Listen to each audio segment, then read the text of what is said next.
Bastırık. Yazan Numan Çelebi Cihan.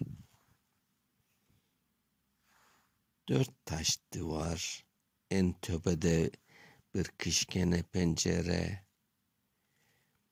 içkedemiz çubuklardan ışık tuğul dert kire. Er köşede dum kolgeler, yeşil küfler köpüre, yatak tahta, yemek fena, yerden soğuk üfüre. Kızmatçı da her gün bunu suğlap süpüre. Kemerde bir anayını da sögüp sala köz göre.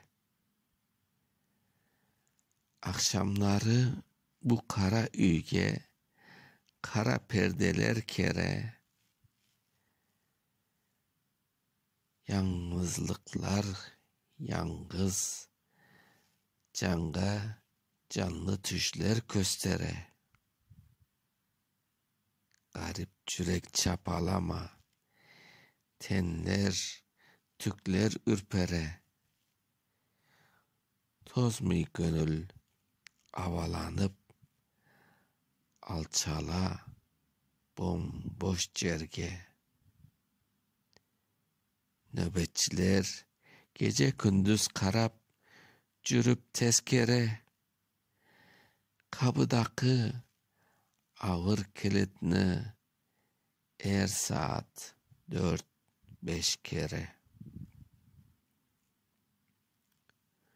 Bu kolgeli kardan soğuk kilitli kara mezarga yamandan kop ille yaxşı insan kop kire. Kirgenden son işleri belli, tura ya çüre.